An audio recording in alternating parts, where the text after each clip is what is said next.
Selanjutnya, siapkan 1 butir kelapa parut setengah tua, kemudian kita tambahkan 1 sendok teh garam dan 1 lembar daun pandan. Lalu dikukus kurang lebih selama 15 menit. Kenapa kelapanya dikukus? Itu supaya nanti kelapanya nggak mudah basi ya. Nah, kebetulan punyaku ini sudah dikukus, jadi ini tinggal kita pakai aja. Selanjutnya siapkan cetakan putu ayu, untuk bentuknya sesuai selera aja. Kemudian oles semua permukaannya menggunakan minyak goreng, supaya nanti pada saat kita mengeluarkan bolunya itu dia nggak lengket. Nah, kalau udah kita isi cetakan yang sudah dioles minyak tadi dengan kelapa parutnya. Isi kira-kira setengah sendok makan sampai 1 sendok makan. Kemudian dirapikan dengan cara dipadatkan seperti ini, supaya hasil kelapanya padat dan rapi, jadi nanti pada saat dicetak juga dia nggak hancur ya. Selanjutnya kita siapkan bahan basah dan bahan cairnya, yaitu 250 gram tepung terigu dan 250 ml air kelapa. Untuk air kelapanya di sini aku tambahkan 1 sendok teh pasta pandan. Dan juga aku tambahkan sedikit pewarna hijau biar warna hijaunya tuh nanti makin terlihat. Nah, ini bahan basah dan bahan keringnya sudah siap. Sekarang kita buat adonan telurnya ya. Siapkan wadah bersih, pastikan tidak berminyak atau basah ya. Masukkan 2 butir telur, 200 gram gula pasir, dan setengah sendok teh garam.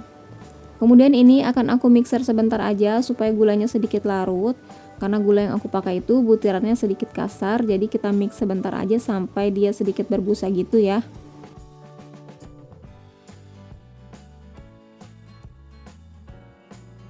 Nah, sampai kayak gini aja udah cukup ya. Kemudian kita tambahkan 1 sendok TSP. Dan lanjut kita mix lagi sampai dia putih, kental, dan berjejak. Untuk waktu memixernya disesuaikan dengan mixer masing-masing ya.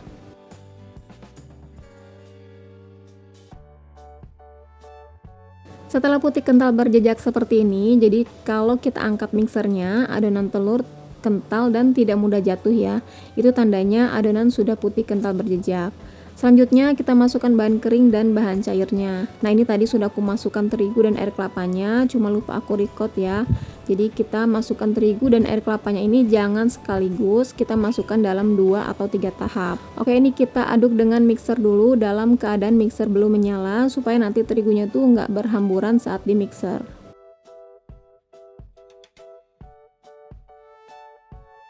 Dan ini kita mixer dengan kecepatan paling rendah aja, asal tercampur rata aja. Jangan terlalu lama memixernya karena takut adonannya nanti malah turun atau overmix. Dan ini kita masukkan lagi untuk terigunya dan air kelapanya. Di sini aku masukkannya dalam 2 tahap ya. Tadi tahap pertama dan ini tahap kedua. Oh ya, untuk tepung terigunya juga kalau bisa harus diayak dulu untuk memastikan nggak ada tepung yang menggumpal. Jadi dia lebih mudah nanti tercampurnya. Kemudian ini kita lakukan lagi seperti tadi, kita aduk dengan mixer belum menyala dulu. Kita aduknya perlahan aja supaya terigunya itu ketutup sama bahan cairnya ya. Jadi pada saat mixer dinyalakan dia tuh nggak berhamburan kemana-mana. Kemudian kita mixer lagi dengan kecepatan paling rendah, asal rata aja supaya adonan telurnya tuh nggak turun ya. Karena kalau misalnya adonan overmix dia bisa menyebabkan bolu kempes atau tidak mengembang. Nah, ini udah cukup seperti ini aja. Kemudian ini kita lanjutkan mengaduk menggunakan spatula untuk merapikan samping-sampingnya ini ya. Dan untuk memastikan bagian bawah adonan yang mungkin kurang tercampur rata dengan mixer tadi. Jadi kita ratakan dengan spatula ini dengan cara teknik aduk lipat seperti ini. Dari bawah kita lipat ke atas, kemudian kita ke bawah lagi dan kita lipat lagi ke atas seperti ini ya.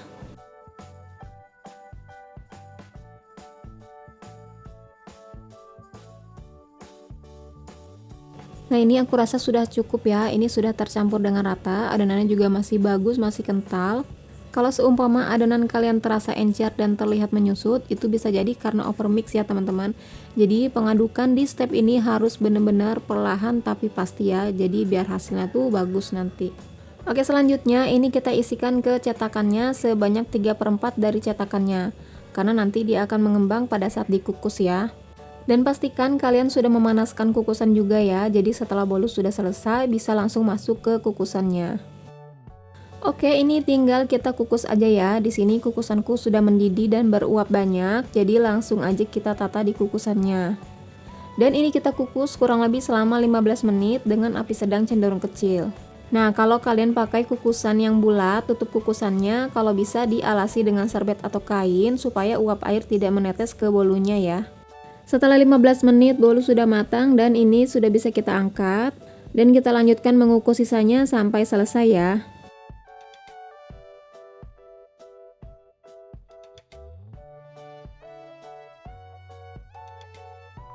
Nah, untuk cara mengeluarkannya ini tinggal kita tekan-tekan samping-sampingnya seperti ini. Dia akan lepas dengan sendirinya ya, seperti di video.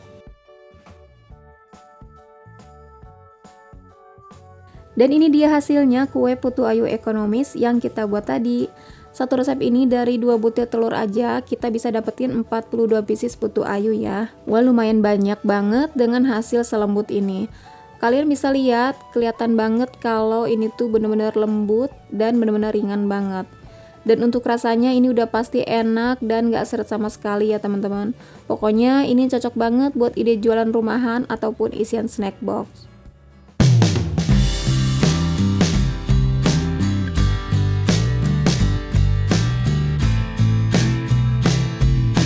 Pertama, siapkan 1 butir kelapa parut setengah tua, tambahkan 1 sendok teh garam dan 1 lembar daun pandan. Kemudian kukus kurang lebih selama 10-15 menit supaya nanti kelapanya tuh nggak mudah basi ya. Nah, kebetulan ini punyaku sudah dikukus dan daun pandannya juga sudah aku buang.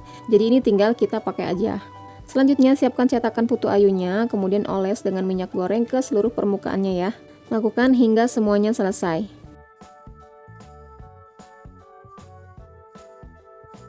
Nah, kalau udah selanjutnya ini kita isi dengan kelapa parutnya, isi setengah sendok makan sampai 1 sendok makan. Dan jangan lupa ini kelapanya sambil ditekan-tekan kayak gini, pokoknya ditekan-tekan sampai dia tuh padat, nanti kelihatannya juga rapih dan adonannya juga nggak bocor ke bawah ya. Jadi mengisi kelapa parutnya nggak cuma asal ditaruh aja ya dan dirapihkan, tapi juga harus sambil ditekan-tekan supaya nanti kelapanya tuh padat. Oke, ini kita lakukan sampai selesai ya.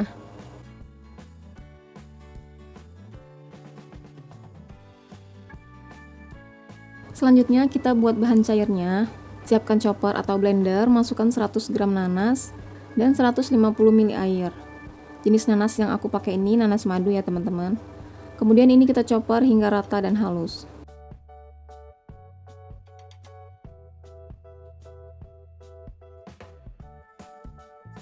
Nah, ini udah halus, kemudian kita pindahkan ke gelas ukur. Kita ambil sampai batas 250 ml jus nanasnya ya. Nah, ini kalian bisa lihat ini masih ada sisa sedikit banget ya nih. Ini nggak aku pakai karena kita cuma butuh 250 ml aja, jadi sisanya dibuang aja. Oke, lanjut, siapkan wadah bersih, pastikan tidak basah atau berminyak ya. Masukkan 2 butir telur, 150 gram gula pasir, dan setengah sendok teh garam. Kemudian ini akan kita mixer terlebih dahulu sampai gulanya itu setengah larut. Kita gunakan kecepatan rendah aja.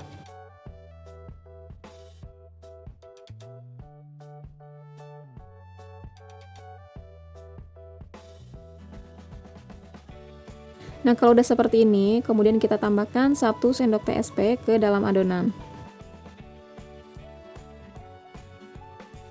Dan ini kita mixer lagi sampai dia putih pucat, kental, dan berjejak. Kita gunakan kecepatan sedang ya, atau disesuaikan aja dengan mixer masing-masing.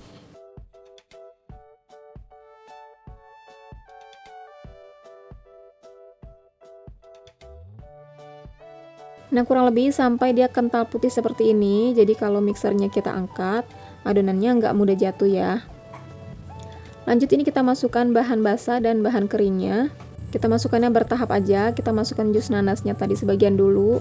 Dan kita masukkan juga 250 gram tepung terigu protein sedang. Kita masukkannya bertahap juga. Jangan lupa tepungnya disaring dulu biar nanti tuh nggak ada yang bergerindil dan mudah tercampur ratanya.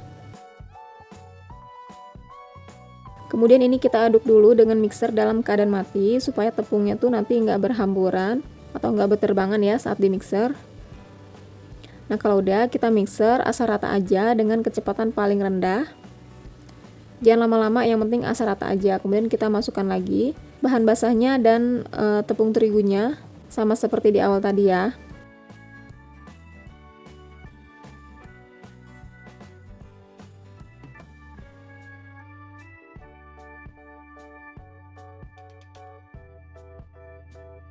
Kemudian ini kita mixer lagi. Sebelum kita mixer, kita aduk lagi dengan keadaan mixer belum menyala.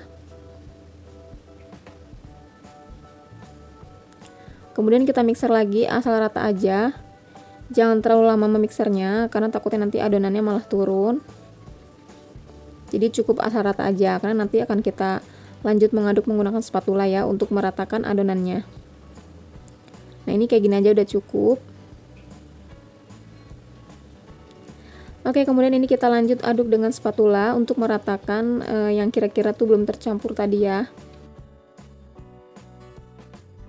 Kemudian karena kita di sini pakai nanas, jadi aku mau tambahkan pewarna kuning supaya nanti warna bolunya itu cantik ya. Untuk takaran warnanya disesuaikan aja dengan selera.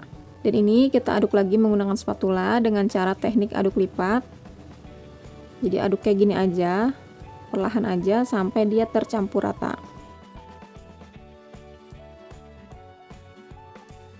Nah, ini udah tercampur rata ya. Kalian bisa lihat ini adonannya masih bagus, masih kental. Nah, kalau udah ini tinggal kita isi aja ke dalam cetakannya. Isinya nggak usah terlalu penuh ya. Jadi 3/4 cetakannya aja. Karena nanti dia juga akan mengembang.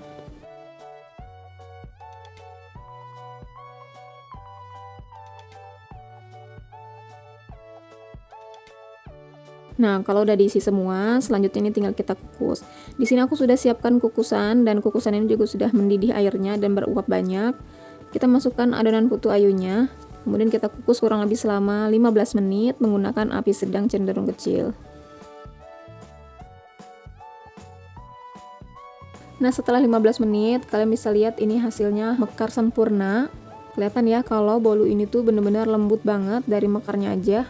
Ini tadi karena aku ngisinya bener-bener penuh, jadi dia bener-bener kembung ke atas ya. Nah, untuk mengeluarkan dari cetakannya, ini tinggal kalian tekan-tekan aja seperti ini. Nanti dia akan dengan mudah keluar dari cetakannya. Yang penting saat pengolesan minyak pada permukaan cetakannya harus rata ya. Jadi nanti dia nggak akan lengket dan mudah buat keluarnya.